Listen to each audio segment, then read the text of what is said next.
ഏവർക്കും നമസ്കാരം. ഭജഗോവിന്ദം. ശ്ലോകം 19. യോഗരഥോ വാ ഭോഗരഥോ വാ സംഗരഥോ വാ സംഘവിഹീന യസ്യ ബ്രഹ്മണി രമതേ ചിത്തം നന്ദതി നന്ദതി നന്ദത്യേവ.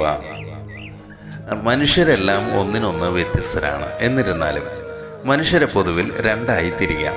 ആധ്യാത്മികതയോട് ആഭിമുഖ്യമുള്ളവർ എന്നും ലൗകികതയോട് താല്പര്യമുള്ളവർ എന്നും. ഇരുകൂട്ടരും തേടുന്നത് ഒന്നു തന്നെയാണ്, ആനന്ദം. ജീവിതത്തിൽ സന്തോഷത്തോടെ ഇരിക്കാനാകണം.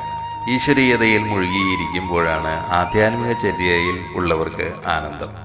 അവർ ആത്മാവിൽ ആനന്ദത്തെ കണ്ടെത്തുന്നവരാണ്. അവർക്ക് ഏകാന്തതയും ആൾക്കൂട്ടവും ഒരുപോലെ തന്നെ. ബാഹ്യമായവ ഒന്നും അവരെ സ്വാധീനിക്കുന്നില്ല. അവർ ദ്വന്ദ്വാതീതരാണ്. തണുപ്പോ ചൂടോ, രാത്രിയോ പകലോ, സമ്പത്തോ ദാരിദ്ര്യമോ, യാതൊന്നിനും അവരുടെ മനസ്സിനെ പിടിച്ച് ഉലയ്ക്കാനാകില്ല. കാരണം സത്യവസ്തു എന്തെന്നറിഞ്ഞ് അതിൽ ലയം കണ്ടെത്തിയവരാണ് അവർ. ഒരിക്കലും ഒളിമങ്ങാത്ത സച്ചിദാനന്ദത്തെ അവർ നുകരുന്നു. എന്നാൽ ലൗകികരുടെ സ്ഥിതി നേരെമറിച്ചാണ്. ബാഹ്യവസ്തുക്കളിലാണ് അവർക്ക് ആനന്ദം. തന്നിൽ തന്നെ ആനന്ദം കണ്ടെത്താൻ അവർക്കാകില്ല.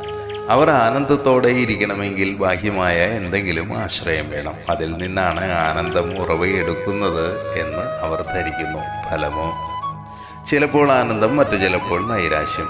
ലൗകികരുടെ ആനന്ദത്തിന് സ്ഥായീ ഭാവം ഇല്ല. അവർ നിത്യവസ്തുവിനെയല്ല ആശ്രയിക്കുന്നത്. സദാ ചലിച്ചുകൊണ്ടിരിക്കുന്ന, മാറിക്കൊണ്ടിരിക്കുന്ന ഒന്നിൽ ആനന്ദം കണ്ടെത്താൻ ശ്രമിക്കുന്നു. അതുകൊണ്ട് തന്നെ ആ ആനന്ദത്തിനുള്ളത് നൈമിഷിക സ്വഭാവമാണ്. എപ്പോൾ വേണമെങ്കിലും ആനന്ദം സങ്കടത്തിലേക്ക് വഴുതി വീഴാം. അതിനാൽ ആനന്ദഗിരി എന്ന ശിഷ്യൻ രചിച്ച ഈ ശ്ലോകം ഒരു ഉപദേശമാണ്. നാം ആധ്യാത്മികചാരികളോ ലൗകികരോ ആയിക്കൊള്ളട്ടെ, യോഗികളോ ഭോഗികളോ ആകട്ടെ, കൂട്ടം കൂടി നടക്കുന്നവരോ ഒറ്റയ്ക്ക് സഞ്ചരിക്കുന്നവരോ ആകട്ടെ, ആരാകിലും മനസ്സ് ബ്രഹ്മത്തിൽ അർപ്പിക്കുക, ബ്രഹ്മരസം നുകരുക. അതാണ് ആനന്ദം. അതാണ് ആനന്ദം. അതുമാത്രമാണ് ആനന്ദം. ലൗകികർക്ക് ഇതെങ്ങനെ സാധ്യമാകും? ഈ ലോകത്തെ അനുഭവിക്കുമ്പോഴും അതിൽ ബന്ധിതരാകാതിരിക്കുക. നിന്ദയോ സ്തുതിയോ ഉണ്ടാകട്ടെ, നമ്മെ അത് ബാധിക്കുകയില്ല എന്ന് ഉറപ്പിക്കുക. സ്വന്തം ആനന്ദത്തിൻ്റെ താക്കോൽ മറ്റൊരാൾ വശം കൊടുക്കാതിരിക്കുക. താമരയിലയിലെ ജലം പോലെ സംസാരത്തിൽ മുങ്ങിക്കിടക്കുമ്പോഴും നാം നനയരുത്. ഒരു ജലത്തിനും നമ്മെ കുതിർത്താൻ ആകരുത്.